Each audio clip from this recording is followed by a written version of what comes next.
벌써 오미크론 검출률이 50%를 넘어 코로나 우세종이 됐습니다. 확산 속도는 델타의 2배 이상이지만 치명률은 5분의 1 수준으로 나타났습니다. 모레부터 코로나 확진자와 접촉자의 격리기간이 기존 10일에서 7일로 단축됩니다. 그러나 백신 3차 접종을 마쳤거나 2차 접종 후 90일 이내인 밀접 접촉자는 격리가 면제됩니다. 코스피가 13개월 만에 2,800선 아래로 떨어졌습니다. 가상화폐도 급락세가 이어지며 비트코인은 지난해 고점 대비 절반 수준입니다. 미국발 돈줄 조이기로 상승장이 끝났다는 분석이 나옵니다. 중대재해처벌법 시행이 사흘 앞으로 다가온 가운데 상당수 건설회사가 1호 처벌을 피하자며 공사를 일시 중단하기로 했습니다. 인력시장에서도 60대 이상 근로자를 기피하는 등 민감한 반응이 나오고 있습니다. 결국 주급판이야. 이겼어. 국가에서 나이 좀 연장 좀 했으면 좋겠어요. 이준석 국민의힘 대표가 출연해 윤석열 후보 부인 김건희 씨 녹취 문제와 당내에서 분석한 판세를 얘기합니다. 전략 공천 문제로 갈등을 빚은 홍준표 의원의 원팀 합류 가능성도 들어봅니다.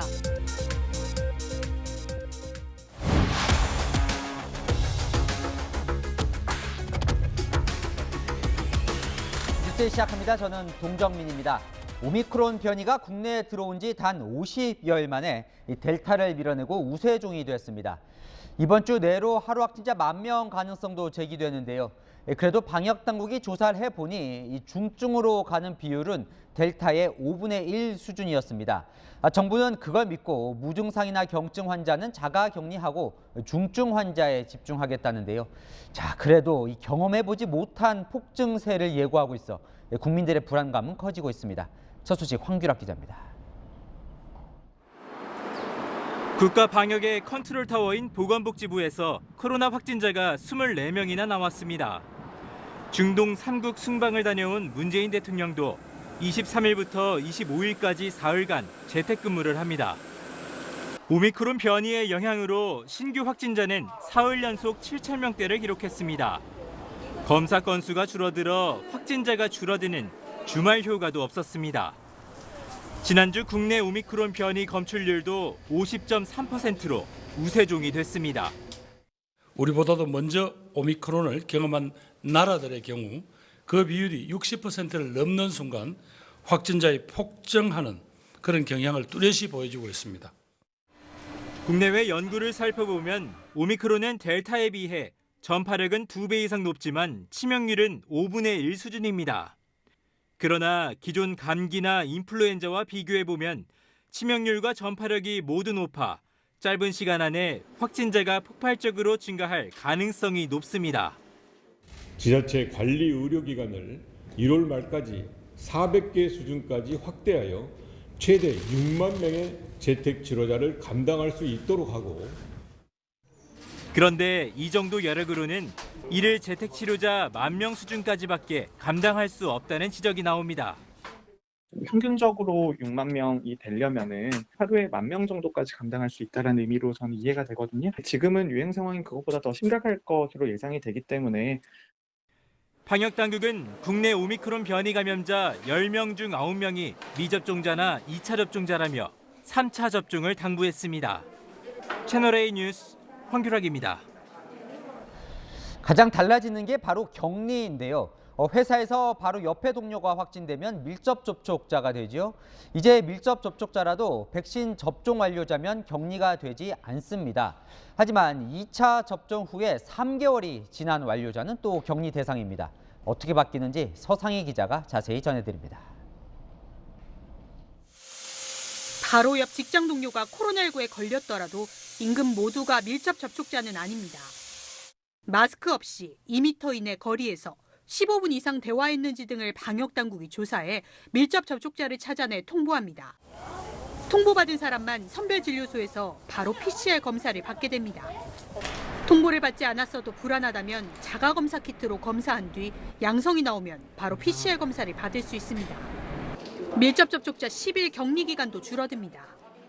백신 2차와 3차 접종을 완료했다면 수동감시 대상으로 분류돼 격리가 면제되고 6에서 7일 차에 PCR 검사만 받으면 됩니다.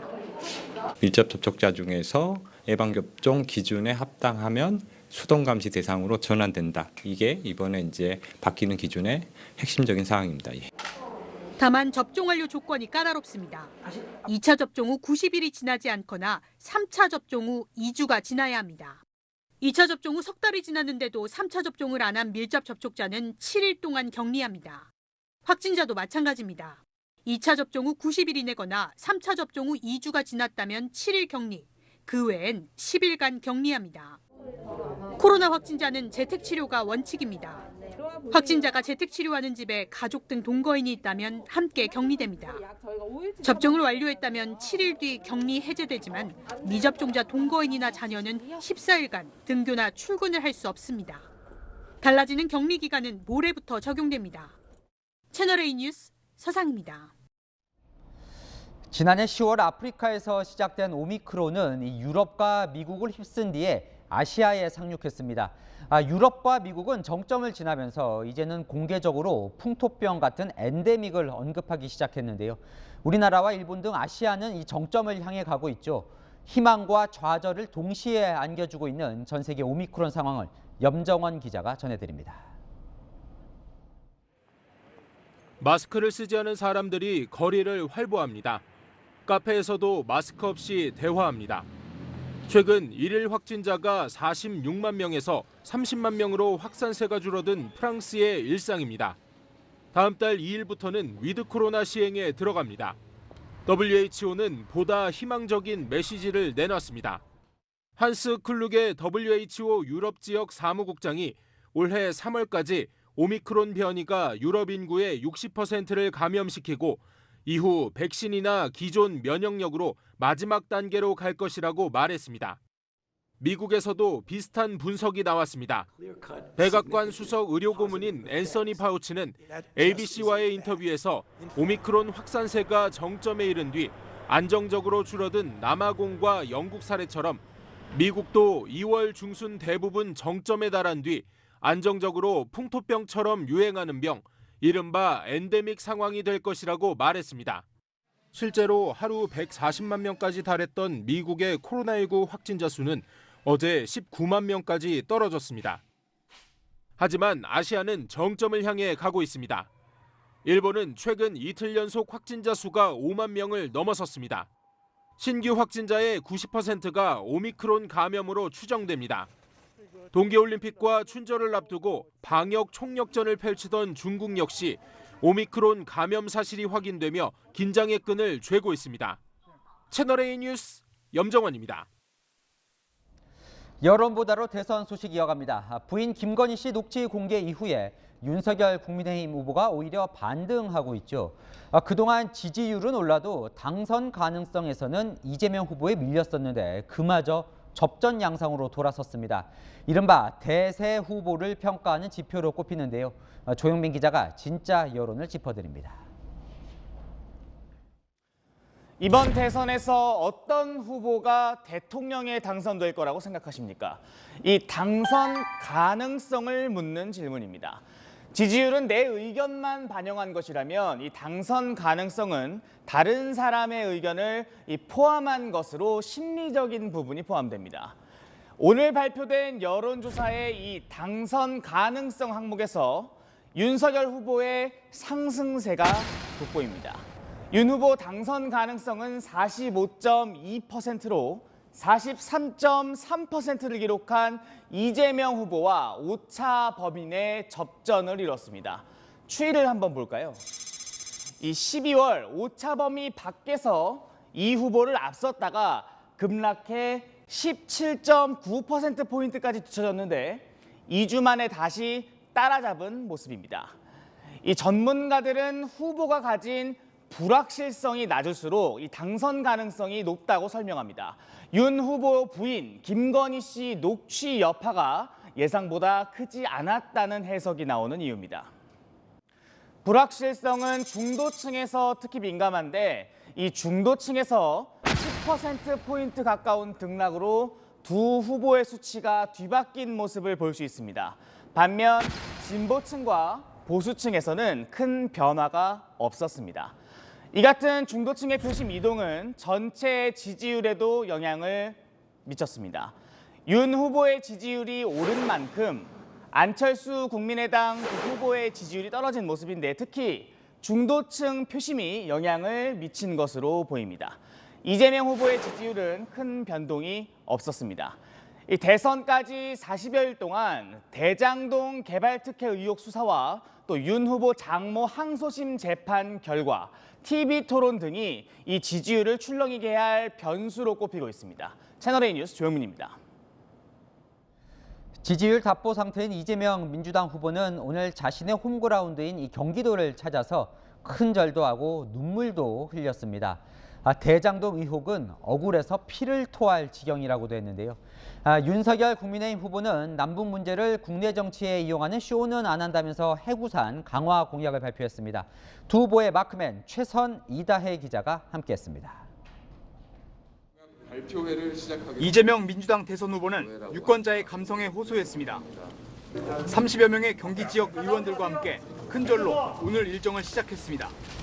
더불어민주당이 앞으로 더 잘하겠다. 그리고 앞으로 더 잘할 뿐만 아니라 우리가 많이 부족했다. 이런 좀 사과의 말씀을 좀 겸해서 인사를 드릴까 합니다. 눈물을 보이기도 했습니다. 앞으로도 여러분을 위해서, 세상을 위해서 최선을 다하겠습니다. 여러분 고맙습니다. 대장동에서 얼마나 억울한지 제가 참 피토할 일입니다. 이 후보는 GTX 신규 노선 추가, 재개발 재건축 규제 완화 등 공약도 내놓았습니다. 경기 지역 공약을 발표한 이재명 후보는 이곳 이천으로 이동해 현장에서 유권자들을 직접 만나고 있습니다. 용인에서 출발해 자신이 시장을 지낸 성남 그리고 광주를 지나 총 150km, 6개 도시를 방문합니다. 이 후보는 도지사 시절 도입한 공공배달 앱으로 음식을 시켜 먹으며 성과를 강조하는 것부터 1시간 단위로 경기 남부 지역을 누볐고 찾는 곳마다 지역별 공약 발표에 즉석 연설로 지지를 호소했습니다. 이재명 후보의 성남 방문에는 이낙연 전 대표도 깜짝 동행해 지원 사격에 나섰습니다. 감사합니다. 함께하겠습니다. 우리 이낙연 대표님 사랑합니다. 감사합니다. 윤석열 국민의힘 대선 후보가 대북 선제 타격을 재차 강조하며 외교안보 공약을 발표했습니다. 전쟁을 막기 위한 것입니다. 발사 기지뿐만이 아니라 그 발사를 명령한 지휘부를 타격할 수 있다라고 하는 그 능력을 저희가 가지고 있고 그 의지를 보여줘야만 그런 무모한 공격을 억제할 수 있게 되는 것이기 때문에 힘을 통한 평화를 강조한 건데 이를 위해 사드 기지를 정상화하고 미국 보유 핵을 활용한 해구산 전략을 강화하겠다고 했습니다. 쇼는 하지 않겠다며 문재인 정부의 대북 정책을 비판하기도 했습니다. 의원님이 생각하시는 남북 간의 정상화가 무엇인지 궁금하고요. 어떤 일시적인 그런 그 평화 쇼 같은 식으로 진행을 해서는 남북 관계에 진전이 없고 남한은 필요가 없다고 생각해서 결국은 무시당하게 되는 것입니다. 북한이 핵개발 시설에 대한 전면 사찰 허용 등 완전한 비핵화에 나선다면 국제사회를 설득해 경제적으로 지원하겠다며 강경한 미국과 보조를 맞췄습니다. 윤 후보는 오후 일정을 모두 비우고 이곳 국민의힘 당사 5층 후보실에 머물고 있는데요. 설 연휴 전 내놓을 정책 공약을 검토하고 이재명 후보와의 TV 토론에 대비해 자료도 살펴보고 있습니다. 가상의 이재명을 내세운 실전 연습은 토론회 이틀 전부터 진행할 것으로 알려졌습니다. 채널A 뉴스 이다혜입니다. 김건희 씨 녹취록이 추가로 공개되면서 여진이 이어지고 있습니다. 민주당의 총공세에 윤석열 후보도 오늘 추가 사과를 했는데요. 김 씨가 설 연휴 전에 직접 사과하는 방안도 검토 중입니다. 조만간 등판을 할 거라는 관측도 나오는데 최수연 기자 보도 보시고 이준석 국민의힘 대표 이곳 스튜디오에 초대해서 뭘 준비하고 있는지 들어보겠습니다. 윤석열 국민의힘 후보 부인 김건희 씨가 7시간 전화 녹취와 관련해 설 연휴 전 다시 사과하는 방안이 검토되고 있습니다. 어제 온라인상에서 녹취 내용이 추가로 공개되는 등 논란이 잦아들지 않자 김 씨가 직접 나서 매듭 짓겠다는 겁니다.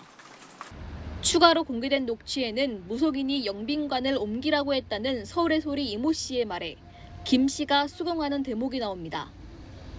또 윤석열 후보도 영적인 기운이 있다. 홍준표 의원, 유승민 전 의원이 구술했다는 발언도 담겼습니다.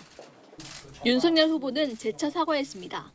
녹취록에 의해서 좀 마음이 불편하신 분이나 상처받으신 분에 대해서는 저도 국민의 입장에서 늘 죄송하게 생각을 하고 있습니다. 최근 김 씨의 프로필 촬영 현장 사진이 공개되고 과거 활동 영상까지 인터넷에 나돌면서 본격적인 대외 활동이 임박한 게 아니냐는 관측이 나옵니다. 코바나 콘텐츠 김건희 대표라고 합니다. 여기 저는 이제 개인적인 소외로는 제가 장애인 창작 아트피아에 처음 이렇게 그래도 이제 관여를 하게 되었는데요. 민주당은 청와대 영빈관의 위치를 옮길 것이라는 김 씨의 녹취 내용을 지적하며 무속 논란의 총공세를 펼쳤습니다. 청와대 영빈관을 옮기는 문제까지 도사의 말이나 영적인 끼에 의존하려는 것입니까? 윤석열 후보를 향해서도 주수 대통령 후보라고 비판하며 불안한 리더십임을 부각하고 있습니다. 채널A 뉴스 최선입니다. 네, 이준석 국민의힘 대표 나왔습니다. 어서 오세요. 네, 안녕하십니까. 네, 지금 방금 이제 김건희 씨 녹취 이제 후폭풍 얘기를 좀 전해드렸는데 좀 어떻습니까? 여론의 뭐 이렇게 득실을 좀 따져 보셨습니까? 저는 여론조사는 굉장히 과학적인 기법으로 지금 현재 민심을 측정하기 때문에 실제로 이것이 지난 한 일주일을 거쳐가지고 많은 이목과 관심을 끌었음에도 불구하고 별다른 영향은 없는 것으로 저는 파악하고 있습니다. 네, 뭐 긍정적인 영향도 부정적인 영향도 없다. 저는 긍정적이라기보다는 이제 국민들이 이런 이슈, 그러니까 민주당이 집권 여당인데도 불구하고 결국에는 야당 후보의 배우자를 공격하면서 이런 도덕성도 아니고 무슨 뭐 주술, 무속 이런 식으로 프레임을 전쟁을 시작하는 것은 굉장히 비열하다는 인식을 하고 있는 것 같습니다. 예를 들어 처음에 이제 후보자의 배우자에 대한 공격을 이제 지속해 왔는데요. 네. 사실 그렇게 따지면은 저희라고 무슨 이재명 후보 본인에 대해 가지고 공세할 것이 없겠습니까? 아니면 이재명 후보의 배우자에 대해서도 뭐 여러 가지 지적을 할 수 있겠지만은 저희는 그렇게 안 하고 있지 않습니까? 네. 그럼에도 불구하고 이런 프레임 전쟁으로만 선거를 끌고 가려고 하는 것이 여당치고는 좀 이상하다 이런 생각이 듭니다. 어쨌건 여당은 계속해서 이제 무속 프레임 또 뭐 건진법사 프레임을 계속 이게 밀고 있는데요. 민주당은 뭐 먹힌다고 보니까 그러지 않을까요? 실제로 뭐 중도층 이런 데에 좀 영향이 없다고 보십니까? 저는 이렇게 생각합니다. 예를 들어서 실제 우리 후보가 예를 들어 뭐 검찰총장으로 재직하던 시절에 본인의 직무 영역에 있어가지고 뭐 주술이나 무속에 의지해가지고 어떤 총장으로서 직무를 수행했다. 그럼 굉장히 그건 강한 비판의 대상입니다. 그런데 지금 나온다는 것들이 뭐 예를 들어 뭐 흔히 하는 운세 영역이라든지 아니면 뭐 누가 말하는 것에 대해 가지고 전화통화상으로 그냥 건성으로 대답한 것들 이걸 가지고 무속을 신봉한다 이렇게 나오는 거 아니겠습니까? 근데 이렇게 따질 거면요. 제가 지난번에 방송에 나와서도 이야기했지만은 대한민국의 일간지는 동아일보 포함해가지고 어지간한 일간지는 좋은 자리에 오늘의 운세 같은 걸 배치해두고 있습니다. 그럼 그런 것을 보는 독자들을 전부 다 주술과 무속에 빠진 사람이야 볼 것이냐? 아니면 대선 후보 중에 몇 자리 옮기는 분들 얼마나 많았습니까? 뭐 그런 행동도 아니고 단순히 그런 어떤 이력을 가진 사람과 사진을 찍었다. 이런 식의 공세를 바탕으로 해서 우리 후보가 그런 무속에 빠져 있다고 믿을 사람은 별로 없을 거라고 보입니다. 확인을 좀 해보셨어요? 지금 민주당은 김건희 씨 주변에 너무 무속 그림자가 많다. 그래서 뭐 국정 운영할 때 이런 것에 의존하지 않겠냐 이런 이제 지적인 건데 뭐 선대위나 이 주변 사람들을 좀 어떻게 확인 같은 거 좀 해보셨습니까? 저희가 예전에 메머드급 선대위라고 이렇게 하고 많은 인사들 뭐 500명씩 선대위 있다고 했을 때는 그 안에 당연히 그 주술이나 무속이나 이런 이력을 가진 분들이 있을 수 있었겠죠. 그런데 지금은 저희가 선대본부 체계로 개편되면서 실무 인원들만 들어가 있습니다. 보통 어떤 저런 과거 이력을 가진 분들이 선거 캠프에 와서 돕겠다고 할 때 선대위 시절에 저 무속하는 사람입니다 이렇게 오지 않아요. 제가 SNS를 좀 합니다. 아니면 제가 뭐 언론 대응을 좀 합니다. 제가 정책을 좀 합니다. 이렇게 오는데 알고 봤더니 그분의 이력에 뭐 이런 게 있더라 이런 게 나오는 것이거든요. 저는 그래서 이런 게 선대본부로 개편된 뒤에는 전혀 나타나지 않는 현상인데 너무 오래 이걸 지금 민주당이 끌고 가기 때문에 오히려 유권자는 지루해할 겁니다. 김건희 씨가 어쨌건 뭐 좀 등판한다는 얘기도 있고 사과를 검토한다는 얘기도 있는데 어떻게 설 연휴 전에 좀 등판할 가능성이 있습니까? 저는 이런 뭐 사과 문제에 대해 가지고는 아직 그 개선상으로 선대본부 내에서 구체적인 일정이라는 게 논의된 적은 없는 것으로 알고 있고요. 저는 후보의 배우자가 뭐 통상적인 다른 후보의 배우자가 하는 정도의 활동은 해도 관계없다 이런 생각을 하고 다만 너무 기획된 활동처럼 보이는 것이라든지 이런 것은 좀 자제하는 것이 좋을 것 같습니다. 설 연휴 전에 나올지 말지는 아직까지 뭐 확정된 건 없다는 거지. 이건 전적으로 후보자와 배우자가 논의를 통해 가지고 서로를 너무 잘 알기 때문에 어떻게 하는 것이 선거운동에 도움이 되는 방식일지 결정해서 정해야 된다고 생각합니다. 네, 이 문제로 좀 넘어가 보죠. 홍준표 의원이 원팀 합류를 논의했다고 뭐 이제 만났는데 더 만난 이후에 꼬여버렸는데요. 그 전에 이 대표가 24일 전에 뭐 결판이 날 거다 이런 얘기도 했었는데 오늘이 24일이에요. 예. 뭐 이 정도면 무산입니까? 원팀은? 사실 오늘 이제 공천을 위원회를 저희가 구성했기 때문에 네. 홍준표 대표가 추천한 인사들이나 이런 부분에 대한 부분이 반영되려면 오늘 전에 좀 네. 그런 결론이 났어야 되는데 사실 홍준표 대표도 인사 추천이었지 뭐 이걸 뭐 꼭 해달라. 아니면 강제한다 이런 의미도 아니었기 때문에 네. 그래서 24일보다는 오히려 이제 정치적인 시한으로 설 전에는 그래도 이런 것이 좀 해소되지 않겠냐라는 이야기가 당내에서 많이 나오고 있습니다. 네, 홍 의원이 약간 뭐 이준석 대표에도 좀 섭섭한 마음을 토로하기도 했는데 직접 뭐 연락을 좀 해보셨습니까? 이 이후에 방송 들어오기 직전에도 말씀 나눈 것 같습니다. 말씀 나눴습니다. 예. 뭐 어떻게 느낌 어떻습니까? 뭐 어떤 얘기 어쨌든 나누셨어요? 그 홍준표 대표 입장에서는 네. 본인이 선거에 참여해서 기여를 하기 위한 목적에서 후보와 소통했고 네. 그리고 제가 봤을 때도 뭐 예를 들어 어떤 큰 선거를 앞두고 인사 추천을 한다든지 이런 상황은 크게 뭐 두 지도자가 만났을 때 이례적인 주제는 아닙니다. 네. 그런데 그것이 어떤 일련의 과정을 통해 가지고 외부의 이름이나 이런 게 노출되면서 홍 대표가 본인이 어떤 사심을 가지고 이렇게 참여하는 것 같은 모양새로 네. 비춰지게 돼서 이거는 홍준표 대표 입장에 상당히 불쾌할 수밖에 없지 않았나 이런 생각을 하게 됩니다. 다시 뭐 좀 이렇게 잘 될 여지는 있다. 저는 이건 철저하게 후보와 그 홍 대표 간에 오해가 있다면은 그걸 네. 또 전적으로 풀고 또 후보가 이런 것들 되게 잘합니다. 네. 저랑도 이제 선대위 운영 관련해 가지고 여러 가지 문제가 있을 때 후보가 이것은 앞으로 방향성을 이렇게 잡자라고 가르마를 트면서 저희가 선대본부 체계가 안정화된 것이거든요. 그렇기 때문에 저는 설을 앞두고 이런 것들이 두 지도자 간에 큰 어떤 큰 합의로 해소되길 좀 바랍니다. 종로 말고 재보선 내년 이제 대선과 함께 치르는 재보선에 종로 말고는 다 지금 이제 경선을 하는 게 원칙인 거죠. 예, 지금 윤석열 그렇게 후보와 좀 얘기를 나눠 본 겁니까? 당연히 그건 후보 측과의 소통을 통해 가지고 네. 그렇게 정한 것이고 서울 종로도 사실은 경선을 하는 것이 옳으나 네. 지금 워낙 뭐 여러 가지 정치적 상황이기 때문에 전략적 카드로 나중에 활용해야 될 가능성 때문에 이례적으로 저희가 이제 전략 공천지로 지정한 것이고요. 네. 저는 이미 뭐 다른 지역에는 충분히 경쟁력 있는 후보들이 많이 붙어 있기 때문에 네. 경선을 통해서 어떤 분이 후보가 된다 하더라도 저희는 보궐에서 승리를 확신합니다. 네, 자, 이 시청자 질문을 미리 저희가 좀 받아봤는데 이 질문이 뭐 단연 많았어요. 이 단일화 부분입니다. 어쨌건 안철수 후보와 단일화를 하면 더 확실하게 이기는 거 아니냐? 왜 단일화에 좀 부정적이냐 이런 이야기입니다. 여론조사 지표를 보면은 지금 단일화를 하지 않았을 때의 조사와 단일화 됐을 시를 상정한 조사를 동시에 진행하는 곳들이 늘어나고 있습니다. 네. 그런데 단일화를 한다고 했을 때 네. 그러면은 많은 분들이 생각했던 것처럼 안철수 후보가 가진 지지율의 대부분이 우리 후보에게 이전되느냐? 그렇지 네. 않습니다. 네. 일부 조사에서는 거의 반반 찢어져 가지고 이재명 후보에게 반이 가고 우리 후보에게 반이 가는 조사도 네. 있습니다. 그렇기 때문에 그 산술적인 합 1 더하기 1로 돼가지고 뭐 1 더하기 한 0.2가 되고 1.2가 되고 이런 게 아니라 네. 실제로는 그것보다 못한 경우가 나올 수도 있고 뭐 이재명 후보에도 그만큼의 지지율이 가게 된다면 사실 단일화 효과라는 건 없는 것이거든요. 네. 그리고 서울시장 선거 때 단일화를 생각해 보시면은 단일화의 막판이 되니까 안철수 그 당시 후보가 어떻게든 이겨보려고 오세훈 후보에 대해 가지고 생태탕 의혹을 들고 나왔습니다. 네. 내곡동 생태탕 의혹을 들고 나와가지고 오히려 오세훈 후보를 공격했거든요. 그런 모습이 이번 대선에서 벌어지게 되면은 네. 산술합보다 못한 지지율이 나올 수도 있습니다. 네. 그렇기 때문에 저희는 단일화라는 것이 뭐 그런 어떤 아주 맞는 그런 어떤 통치학은 아니다. 만병통치약은 아닐 뿐더러 네. 결과가 우리가 원하는 방향으로 나오지도 않을 것이다 이런 생각을 합니다. 자, 마지막 질문인데 이것도 시청자 질문이요. 남은 비단 주머니에 큰 게 뭐가 있는지 하나 좀 알고 싶다는데 공개를 한번 해보시죠. 이미 많은 분들이 보셨겠지만은 우리 후보가 진정성 있게 네. 호남에 대한 손편지를 써서 그게 한 200만 통 정도 지금 날아가는 것이 지금 실제 추진 중에 있습니다. 네. 그리고 또 우리 후보가 윤석열차라고 저희가 이름을 붙인 윤석열차. 예, 그 정책 홍보 차량을 운영하면서 그 무궁화호거든요. 네. 근데 그 안에서 여러 가지 지역에 대한 이슈라든지 정책에 대한 것들을 이야기할 그런 계획이 있고요. 네. 그거 외에도 선거 막판으로 가면 갈수록 유세 같은 경우에도 저희 그 서울시장 선거에서 2030 세대가 유세차로 올라가 가지고 자신의 이야기를 마음껏 했던 그 장면을 기억하실 겁니다. 네. 이번엔 아예 저희가 유세차 그 유세 지원 시스템을 앱으로 만들었습니다. 네. 그래가지고 남녀노소 누구나 유세차에 올라가서 자기가 세상에 하고 싶은 말들을 신청해서 하고 또 거기서 한 것도 영상으로 열람할 수 있도록 저희가 알겠습니다. 시스템 구성했거든요. 네. 비단 주머니 많습니다. 네. 예, 우리 후보가 지금 이 선거운동에 사실 재미를 좀 붙였거든요. 네. 젊은 세대와 함께하는 이 방식에 대해 가지고 그래서 앞으로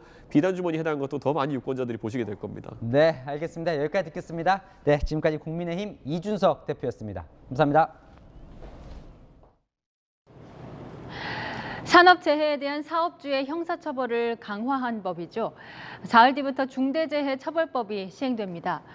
광주 아파트 붕괴 사고 같은 산업 현장 참사를 막는, 그러니까 노동자의 권리를 위해 만들어진 법인데 그 반대 현상도 낳고 있습니다. 먼저 법 시행을 앞두고 건설 현장 일용직 노동자들의 일감이 뚝 떨어졌다는데 그 현장에 구자준 기자가 다녀왔습니다. 아직 동이 트지 않은 컴컴한 새벽 시간. 버스에서 한 무리의 사람들이 내립니다. 새벽 5시가 가까워지며 점점 불어난 인파는 한산했던 거리를 가득 메웠습니다. 오늘의 일터를 찾아 인력시장에 나온 일용직 노동자들입니다. 겨울철이라 가뜩이나 일감이 적은데 광주 아파트 붕괴 사고 후에 더 줄었습니다. 광주 사고 때문에 그 때문에 지금 일이 지금 올 수도 없는 데 많아요. 거짓 못 나가요, 여기요. 한두 명, 몇 명 나가고. 현장 안전 규정이 엄격해진 건 다행이지만 당장 일감이 줄어 타격이 큽니다. 콘크리트 양생 기간이 그 강주 사고로 인해서 더 길어졌지 않습니까?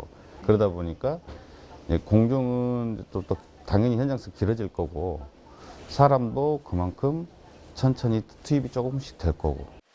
중대재해처벌법 시행은 사흘 뒤부터 시작되지만 인력시장은 민감하게 반응하고 있습니다. 이 법은 산업 현장에서 인명피해가 발생하면 사업주나 경영 책임자를 형사처벌하도록 명시하고 있습니다. 당장 60대 이상 고령 근로자에게 불똥이 튀었습니다. 부상 위험이 크다며 기피하는 현상이 나타난 겁니다. 인력사무소는 신분증과 혈압까지 검사합니다. 나이가 60이 넘었다든가 그러면 그분들은 돌려보내는 추세인데 오늘 같은 경우는 그래도 저희 사무실 한 3-4명 정도? 그 정도 돌려보냈어요. 지금 시간 새벽 5시 30분을 넘겼습니다. 이제 일감 배정이 끝난 시간인데 아직 거리에는 일감을 찾지 못한 사람들이 모여 있습니다. 지금까지 못 나가면 뭐 못 따는 것도 쓰지. 60살 넘으면 뭐 안 쓴대요. 너무 지급하냐 이게 없어요. 국가에서 나이 좀 연장 좀 했으면 좋겠어요. 더욱 안전한 작업 환경을 마련하기 위한 새로운 법 시행을 앞둔 시점. 취업 취약계층의 일자리 걱정이 새로운 숙제로 떠올랐습니다. 채널A 뉴스 구자준입니다. 중대재해처벌법 시행을 앞두고 기업들, 특히 건설업계의 고민이 커지고 있습니다. 1호 처벌이라는 오명을 피하기 위해 아예 공사를 쉬어가는 건설사들도 있습니다. 이어서 김정근 기자입니다. 내년 8월 완공을 앞둔 서울 가산동의 아파트 건설 현장. 지금은 공사가 한창이지만 오는 27일 작업을 최소화한 뒤 28일부터 설 연휴에 들어가기로 했습니다. 중재법에 발효되는 시점이 명절 바로 직전이라 작업들을 진행한다는 게 부담이 되는 건 사실이고. 수도권에서 철근 콘크리트 작업을 하는 하청업체가 공개한 스케줄표입니다. 중대재해처벌법이 시행되는 오늘 27일부터 다음 달 6일까지 일정인데 연두색은 모두 쉬는 날입니다. 실제로 현대건설과 포스코건설 등 대형 건설사들은 27일부터 설 휴무를 권고하고 있습니다. 건설사 관계자들은 통상적인 연휴 일정이라고 설명하지만 위험 부담을 줄이기 위한 조치라는 해석도 나옵니다. 중대재해 1순위는 되면 안 된다 그래가지고 일지를 쉬는 데가 많아요. 삼성물산과 현대건설 등은 오는 28일 안전교육을 실시하기로 했습니다. 안전보건관리체계를 구축하는 건 중대재해처벌법이 사업주에게 부과한 주요 의무사항입니다. 중소건설회사들의 걱정은 더 큽니다. 모든 공사 현장에 안전관리사를 배치해야 하는데 인력과 예산이 부족하다는 겁니다. 최근에 이 중재법 때문에 자격증 가진 사람들이 금값이 된 거죠. 하지만 원청업체가 무리하게 공기 단축을 요구하거나 위험을 떠넘기는 관행은 개선될 것으로 기대하고 있습니다. 기업의 안전관리에 대한 경각심을 높이는 긍정적인 효과가 있습니다. 중소기업 중앙회는 사업주의 고의나 중과실이 없는 경우 면책 규정을 마련해 달라며 입법 보완을 촉구했습니다. 채널A 뉴스 김정근입니다. CJ 대한통운 택배노조 파업은 무려 28일째 이어지고 있습니다. 파업이 길어지며 노조에 가입하지 않고 일하는 택배기사들의 생계도 위협을 받는다는데 왜 그런지 우현기 기자가 들어봤습니다. 차량에서 분주히 상자를 꺼내 분류 작업을 하는 택배기사 손모 씨. 5년째 일주일에 6일씩 택배 배송을 합니다. 손 씨는 파업에 참여하지 않는 비노조원. 차량에는 파업하지 않는다고 적힌 스티커가 붙었습니다. 설 연휴를 앞둔 대목이지만 택배차에 실린 상자는 73개뿐입니다. 180개에서 200개 정도 나와요. 근데 지금 보다시피 물건이 지금 없잖아요. 과일 상자 같은 것도 지금 이 시기에는 많이 나거든요. 안 나오니까 답답하죠. 택배노조 파업이 한 달 가까이 계속되자 계약을 맺었던 거래처들이 다른 택배 회사로 옮겨갔습니다. 500 정도 된 것 같아요. 손실이요. 이제 일하고 되니까 막막하죠. 일각에서는 CJ 대한통운 택배에 대한 불매운동까지 벌어지는 상황. 비노조 택배기사들의 마음은 타들어갑니다. 불매운동 스티커도 보이더라고요. 배송 물량도 많이 줄고 집합 거래처도 지금 많이 이탈이 되고 있어가지고 수입이 줄어들었죠. 한 절반 이상. 일부 지역에선 노조원들이 물건들을 점유해 배송 자체가 불가능한 상황도 벌어집니다. 물건을 점유하는 것 자체가 불법인데 비노조인 기사들이 그거를 대신 배송하려고 해도 그걸 계속해서 막고 있습니다. CJ 대한통운 택배기사 2만여 명 중 파업에 참여한 노조원은 8% 정도로 파악됩니다. 비노조원들은 소비자 불편이 커지는 것은 물론 상당수 택배기사의 생계도 위협받고 있다며 파업 중단을 촉구하는 집회를 열기도 했습니다. 채널A 뉴스 우현기입니다. 코스피가 2,800선 아래로 떨어지며 13개월 전으로 뒷걸음질 쳤습니다. 가상화폐 비트코인 가격도 급락했습니다. 검은 월요일이 되어버린 오늘 시장 분위기 김유빈 기자가 취재했습니다. 코스피가 2,792로 거래를 마쳤습니다. 코스피가 2,800선 아래로 떨어진 건 13개월 만입니다. 시가총액 상위 10개 종목도 SK 하이닉스를 제외하곤 모두 하락했습니다. 미국 연방준비제도의 돈줄 조이기가 예상보다 빠를 것이라는 공포감에 미국 증시뿐 아니라 국내 증시도 충격을 받은 겁니다. 삼성전자에 거의 7, 80%를 투자하고 있는데 우량주지만 지금 시장상으로 봐서는 제가 산 평단가보다 더 내릴 수 있다는 그런 위기의식을. 비트코인 등 가상화폐 가격은 더 크게 떨어지고 있습니다. 비트코인 가격은 지난해 11월 7만 달러, 우리 돈 약 8,100만 원까지 올랐던 것과 비교해 반토막 수준입니다. 각국 중앙은행의 금리 인상 기조에 위험 자산인 가상화폐 매도세가 도드라진 겁니다. 주식과 가상화폐에서 검은 월요일을 맞은 투자자들은 그야말로 혼란 상태입니다. 마이너스 50%? 사실 카카오 떨어지는 거 보니까 비트코인 뭐라고 할 줄 아니더라고요.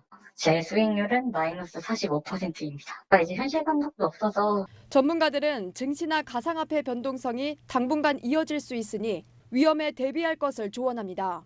상반기에는 정책 전환의 불확실성, 복합적으로 좀 주가 조정 요인이 반영되는 구간이어서 현금 비중을 늘려서 좀 위험에 대비해야 되지 않나 이렇게 판단하고 있습니다. 빚내서 투자하지 말고 시장을 관망할 필요가 있다는 지적이 나옵니다. 채널A 뉴스 김유빈입니다. 경북 포항에서 SUV 승용차가 교통섬으로 돌진하며 신호등이 쓰러졌습니다. 이어서 길 건너에 있던 승용차 2대도 들이받았는데요. 아수라장이 됐던 현장을 김태형 기자가 보여드립니다. 초록불이 켜지자 신호 대기 중이던 차량들이 서서히 움직입니다. 바로 그때 화면 오른쪽에서 흙먼지 구름이 일어나며 굉음과 함께 차량 한 대가 날아듭니다. 차는 간신히 횡단보도 중간에 멈춰섰고 주변 운전자들도 황급히 차를 세웠습니다. 충격에 신호등 기둥까지 뽑혀 나갔습니다. 사고차에 가까이 가보니 바퀴 4개가 모두 주저앉고 앞부분은 형태를 알아보기 힘들 정도로 부서졌습니다. 사고가 난 건 오늘 오전 10시 23분쯤 경북 포항에 있는 5호 광장 사거리에서 60대 여성이 몰던 SUV 차량이 교통섬에 있는 나무와 신호등을 들이받고 승용차 2대와 충돌했습니다. 흥분했어요. 더 세게. 저는 화물차 지나가는 줄 알았어요. 이 사고로 4명이 다쳐 병원으로 이송됐습니다. 다행히 크게 다치지는 않았습니다. 하지만 나무와 신호등이 쓰러지면서 일대 정체가 이어졌습니다. 경찰은 사고차를 몰 운전자가 술을 마시거나 약물에 취해 운전한 것은 아니라고 밝혔습니다. 이 여성은 경찰 조사에서 내리막길에서 제동장치가 작동하지 않았다고 주장했습니다. 그래서 작동이 안 됐다는 얘기까지 안 됐거든요. 경찰은 사고 기록 장치를 분석해 사고 원인을 조사할 방침입니다. 채널A 뉴스 김태형입니다. 어젯밤 서울 마곡동의 인도에는 3m 깊이 땅꺼짐이 발생해 길 가던 여성이 빠졌습니다. 김호영 기자입니다. 119 구조대원들이 바닥을 향해 불을 비춥니다. 길다란 구멍 사이를 사다리를 타고 비집고 내려가자 마치 지하터널처럼 텅 빈 공간이 나타납니다. 바닥에는 20대 여성이 흙을 뒤집어 쓴 채 앉아 있습니다. 올라올 수 있는지 물어보고 안 되면은 이거 다 걷어내야 돼. 이거 다 비었어 여기가. 다 됐어. 여성이 3m 깊이의 구덩이에 빠진 건 어제 저녁 8시 반쯤. 지인과 함께 길을 걷던 중 갑자기 바닥이 꺼져 추락한 겁니다. 여성은 다리를 다쳐 병원으로 이송됐습니다. 이번 땅꺼짐 사고는 인도에서 발생했는데요. 사고 현장을 중심으로 주변 70m의 인도 출입이 통제되고 있습니다. 사고 현장 바로 옆에서는 지하 5층, 지상 10층 규모의 건물 공사가 진행되고 있습니다. 관할구청은 오수관을 건드려 누수로 인한 땅꺼짐이 발생한 걸로 보고 있습니다. 관로를 건드리면서 콘크리트가 관로 안으로도 같이 타설이 된 것 같아요. 그러면서 관로가 막히거나 뭐 이런 현상이 거의 좀 발생한 것 같거든요. 시공사 측은 오수관을 건드린 사실이 없다고 반박하고 있습니다. 앞서 어제 정오에는 서울 종로오가역 근처 도로에서 1m 깊이의 땅꺼짐 사고가 발생하기도 했습니다. 채널A 뉴스 김호영입니다. 흔히 전봇대라고 부르는 전신주들, 미관에도 안 좋지만 누가 봐도 위험한 곳에 설치돼 있기도 한데요. 옮기거나 지하에 매설하는 것이 쉽지 않다고 합니다. 현장 카메라 정다은 기자가 취재했습니다. 차량 2대가 겨우 다닐 수 있는 길입니다. 그런데 도로 한가운데 이렇게 전신주가 설치돼 있는데요. 어떻게 된 일인지 현장으로 갑니다. 전신주를 사이에 두고 차량들이 양방향으로 지나다닙니다. 차선조차 그려지지 않은 좁은 도로를 역주행하는 차량도 있습니다.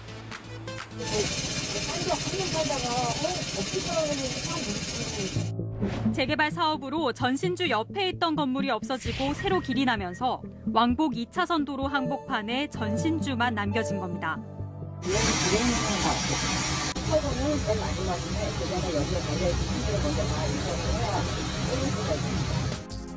다른 지역도 사정은 마찬가지입니다. 이걸 왜 놓고? 이걸 빼나가면 전부 처음 오는 사람은 전부 다 있는지 잘 모른다. 전신주 이설 논의가 인근 토지 소유자들의 반대에 부딪혔습니다. 공유지에 설치된 전신주가 본인 땅으로 옮겨질 경우 땅값이 떨어질 수 있다는 생각에 이설 자체를 반대하는 겁니다.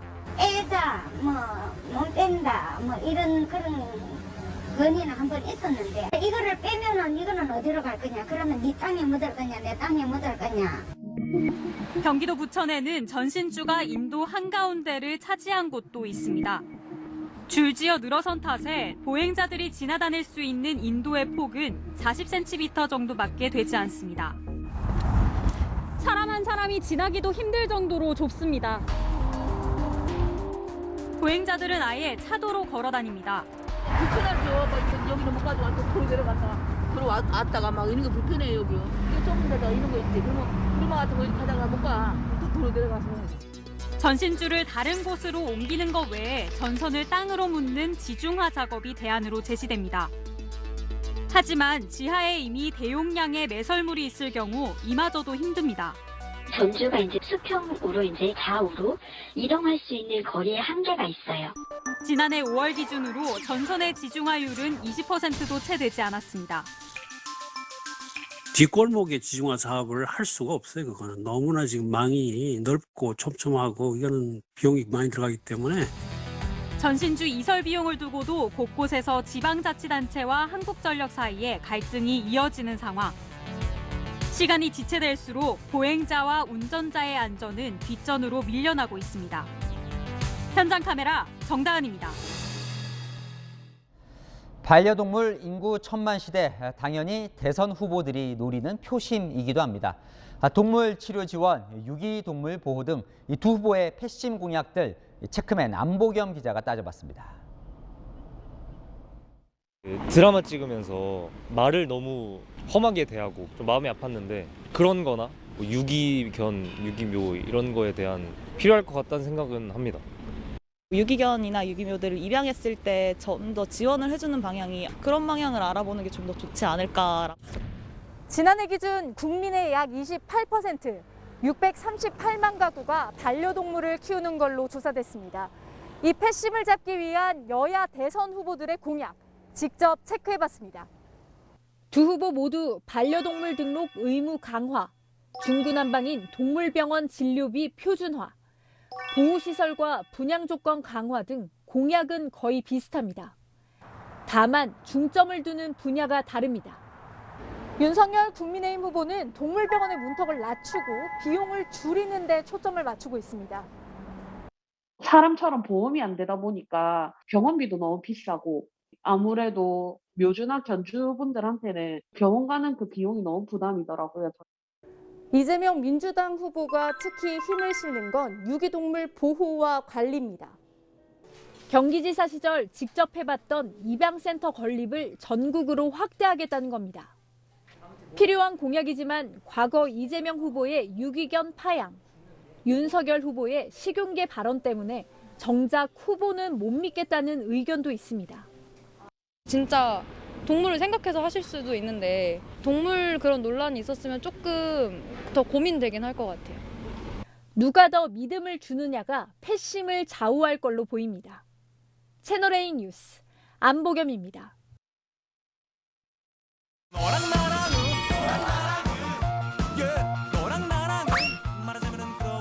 야랑야랑 정치부 김민지 기자와 함께합니다. 첫 번째 주제 보겠습니다. 무덤가에 보름달이 떴습니다. 네. 누가 독해졌을까요? 이재명 후보인데요. 발언 수위가 점점 세지고 있습니다. 오늘 나온 독한 발언부터 보시죠. 주어진 권한을 자기 가족, 측근들 돈벌이하고 부정부패하는 데 쓰는 그런 사람이 관련자들이 우리 윤 후보님 아버지 집을 사줬다면서요. 국민의힘 여러분, 이게 빈대도 낯짝이 있다. 이 부정한 개발 이익 나눠 먹은 게 누굽니까?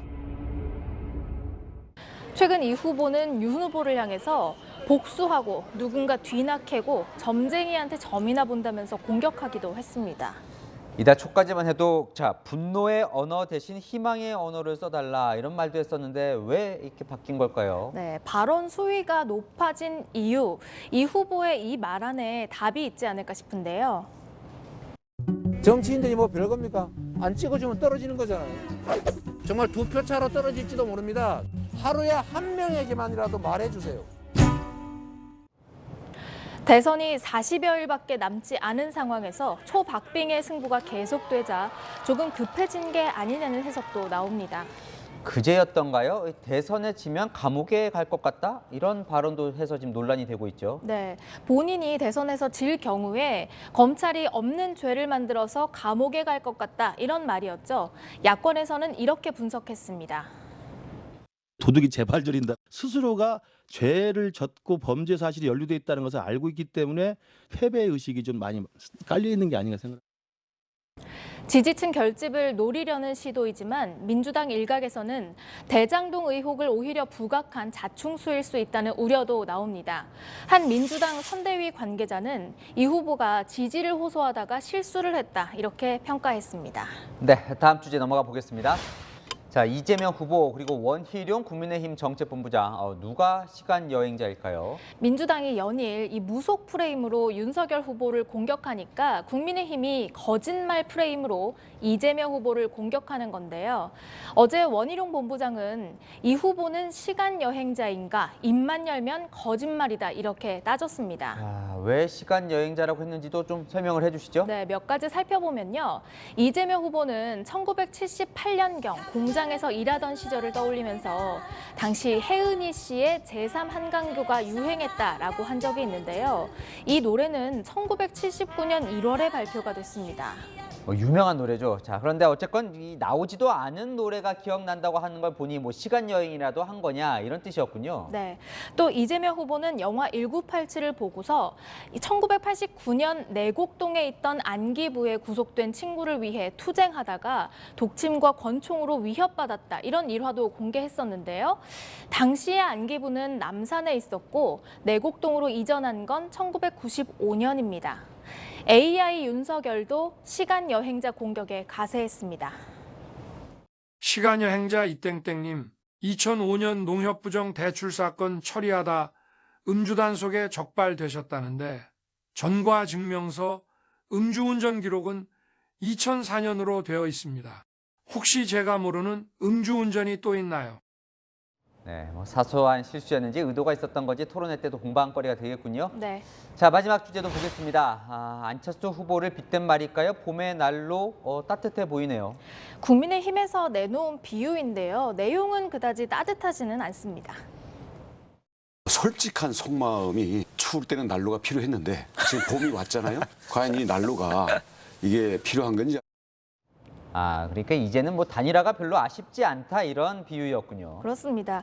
윤 후보와 안 후보 지지율 추이에 좀 변화가 생기면서 국민의힘 내부에서 자강론이 힘을 받고 있는데요. 안 후보도 아직은 단일화가 필요 없다는 입장입니다. 대표가 그렇게 반대를 하는데 그럴 일이 있겠습니까? 아까 이준석 대표와도 이야기를 했지만 당장 단일화 논의가 있을 것 같지는 않네요. 네, 대선 후보 단일화는 정말 어렵고 또 지난한 과정을 거쳐야 하는데요. 어찌 될지 모르는 상황에서 힘겨루기는 당분간 계속될 것으로 보입니다. 네, 안철수 후보가 설 연휴 끝날 즈음까지 이 지지율을 어디까지 올리느냐가 관건이 될 것 같습니다. 여랑야랑이었습니다. 러시아의 우크라이나 침공 가능성이 커지면서 미국이 대사관 직원과 가족 철수를 지시했습니다. 우리 교민사회도 만일의 사태에 대비 중입니다. 김윤수 기자입니다. 눈 덮인 들판을 러시아 탱크가 헤집고 뒤따른 러시아 병사들이 점령해 갑니다. 우크라이나 접경 지역에 10만 명 넘는 병력을 배치한 러시아가 군사 훈련을 이어가고 있습니다. 맞은편에선 우크라이나 군도 다연장 로켓포를 동원해 방어 훈련에 나섰습니다. 심상치 않은 징후에 미국 국무부가 우크라이나 주재 미 대사관 직원 가족에게 대피 명령을 내렸습니다. 필수 인원이 아닌 직원들의 출국도 허용했습니다. 지역 내 미국인에게도 철수 권고를 내렸습니다. 미국은 러시아를 여행 금지 구역으로 설정했습니다. 이런 가운데 뉴욕타임스는 조 바이든 미국 대통령이 동유럽과 발트해에 최대 5천 명의 병력과 전함, 항공기 등을 배치하는 방안도 검토 중이라고 보도했습니다. 나토 회원국이 아닌 우크라이나의 직접 개입이 어려운 상황에서 러시아 근처에 미국 병력을 배치해 압박하는 전략입니다. If a single additional Russian force goes into Ukraine in an aggressive way, as I said, that would trigger a swift, a severe, and a united response from us and from Europe. 우크라이나에 살고 있는 800여 명의 우리 교민들도 일촉즉발의 상황에 대비하고 있습니다. 교민 대표, 그다음에 선교사, 이렇게 유학생 1차적으로는 이제 비상 연락만 강화하고 앞으로 이제 만약 비상 시에 어떻게 할 것인가 이런 거에 대한 오늘 회의를 하기로 했습니다. 외교부는 대사관 철수나 교민 대피는 아직 검토하지 않는다면서도 상황을 예의주시하고 있다고 밝혔습니다. 채널A 뉴스 김윤수입니다. 내일 출근길은 접이식 우산을 하나 챙겨 나가시는 게 좋겠습니다. 새벽 중부 서해안에 비나 눈이 시작돼 아침에는 그 밖에 중부와 일부 남부로도 확대되겠는데요. 비의 양은 5mm 아래로 적겠지만 기온이 낮은 곳은 영서에 1에서 3cm, 경기 동부와 충북에 1cm 안팎의 눈이 쌓이겠습니다. 오후면 눈과 비는 대부분 잦아들겠습니다. 비구름 뒤론 찬바람이 불면서 기온이 오늘보단 좀 낮아지겠는데요. 그래도 여전히 평년 수준을 웃돌겠고 설 연휴까지도 심한 한파는 없겠습니다. 내일은 일부 호남을 제외한 전국의 대기질이 깨끗하겠는데요. 모레부터 중국발 스모그가 유입돼 서쪽 지역은 다시 공기가 탁해지겠습니다. 내일 아침 서울은 1도, 광주는 3도로 심한 추위는 없겠습니다. 한낮에 서울은 5도, 대전은 6도를 보이겠습니다. 날씨였습니다. 추세 보면 하루 10,000명 확진자는 불가피할 거라고 하죠. 처음 가보는 길, 정부는 재택치료자 6만 명까지는 감당할 수 있다는데요. 사실 재택치료 10,000명 때도 제때 약 배달이 안 돼서 아우성이었죠. 델타 때도 돌이켜보면 하루 확진자 10,000명까지는 괜찮다더니 5,000명 나오자 병실 부족해서 구급차에서 분만했었던 일도 있었습니다. 마침표 찍겠습니다. K방역 증명할 시간, 뉴스 마칩니다. 감사합니다.